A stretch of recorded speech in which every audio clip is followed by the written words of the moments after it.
What is going on, everyone? My name is Jacob. I have been a diehard Pistons fan since 2003, and I'm eager to see this team getting back to playing winning basketball. In today's video, we are going to go over the 5 things that I think are going to be most important to watch for the Detroit Pistons this year at the Summer League. The Pistons will be kicking off their Summer League in Las Vegas in less than a week's time, and I've came up with 5 things that I am most looking forward to watching, observing, and creating takeaways from.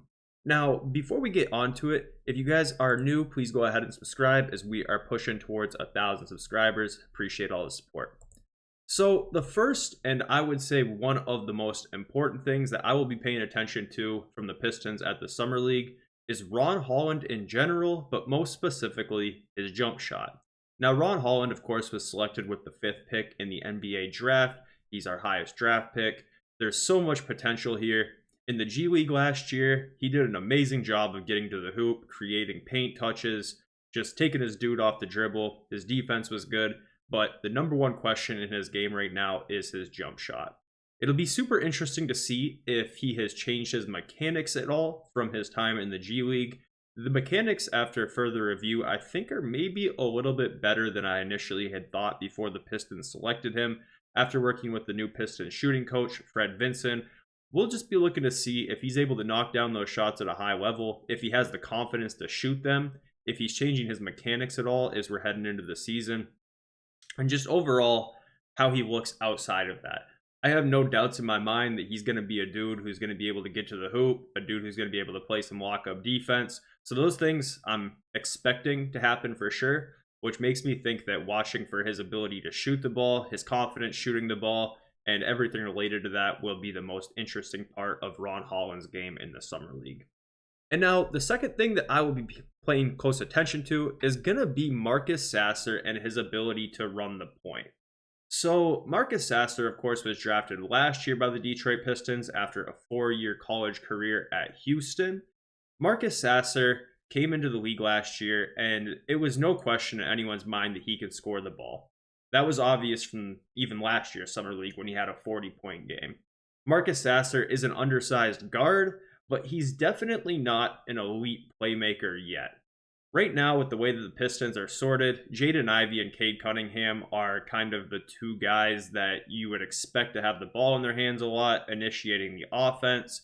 But those two players might start together, and if they do, that means Marcus Sasser is going to be the lead guard off of the bench. So I'm curious to see if he's making any strides as far as a playmaker, as an initiator, and everything in between, because I have no doubt in my mind that Marcus Sasser can score the ball. I have no doubt in my mind that Marcus Sasser can play as good of defense as someone his size can.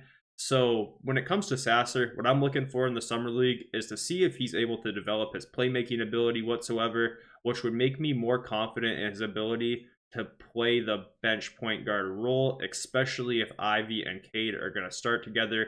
If he can develop that, I would feel better about not having to stagger Cade and Ivy so heavily going into the season. For the third thing that I'm going to be looking forward to watch is seeing if Bobby Klintman, the Pistons' second-round pick, is going to be able to contribute at all whatsoever in his first season with the Pistons.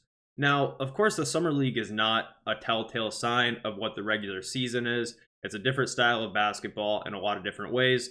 But if Klintman comes out here in the Summer League and is just absolutely tearing it up, I would feel a lot better about him getting serious burn once the regular season comes around. I think that we'll get a pretty good idea on how raw Klintman is in an NBA setting at the Summer League. He did get quite a bit of playing time last year in the NBL, which is a professional league that does resemble the NBA more than a lot of other European leagues as far as style of play goes. So just really curious to see if Klintman looks like a guy who's going to be a long-term project, or if Klintman's going to look like a guy who can maybe shoe into the rotation as early as this year. Super excited to see Klintman out of the Summer League.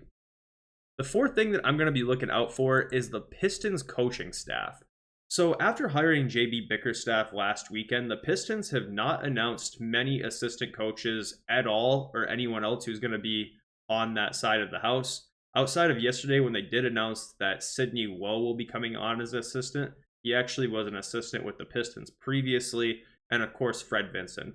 So curious to see who the Pistons are going to send to the summer league to coach. In case you guys don't know, like the regular NBA head coach doesn't coach the summer league, right? Bickerstaff is not going to be on the sidelines coaching at the summer league. So curious to see who's going to round out the coaching staff, who else is going to be on the bench, who the assistants are going to be, and just kind of get a general feel of how they're communicating with the players and kind of get a first look at what the new head coaching kind of tree and organization looks like going forward. So last and definitely not least is just the overall vibe check of the team. So in previous years, we've seen Cade Cunningham pull up to the Summer League. We've seen Isaiah Stewart pull up to the Summer League even after their time playing. So, Cade, of course, did not play in the Summer League last year, but he was still there, cheering on his teammates, dapping everybody up, having a good time. And then also as well, in previous Summer Leagues, sometimes you get interviews from these guys. I think Troy Weaver was interviewed at the Summer League on air before. So I think that this might be an opportunity to get a general feel of how the team's vibe is feeling as a whole, what the outlook is like. I think there's a pretty good chance that maybe Langdon is out of the Summer League. Maybe they have him on air on ESPN, ask him some questions. So there's definitely a lot to look forward to, even just outside of the game. Seeing how the players interact with each other on the sidelines, seeing who the players from the regular roster comes out to support, just all of that type of stuff. So definitely looking forward to that.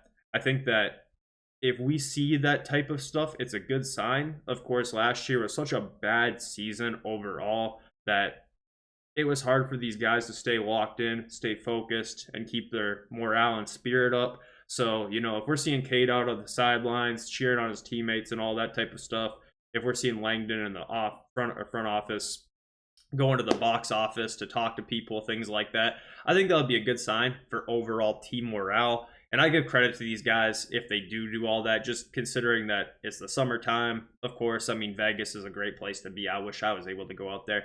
But, I would just be happy to see a lot of these players that are on the main roster coming out to support and having a good time and just kind of building that team connection and team bonding, things of that nature. So, super excited to see the Summer League kick off here. We're less than a week away. The California Classic started yesterday. Got to catch some of the Lakers game. Got to catch some of the Kings game. I saw a little bit of the Spurs play against the Hornets. So, definitely super excited. I know that the basketball junkies out there like myself have been itching to get some hoops back in our lives after the finals has ended. So, yeah, it's definitely going to be a fun time. I'm going to be looking forward to a lot of these things. Also, when are they going to release the roster? I feel like I've seen every other team's roster put out on Twitter, and we still don't have that. So that'll be the next step. But anyways, I hope you guys enjoyed it, and we'll talk soon.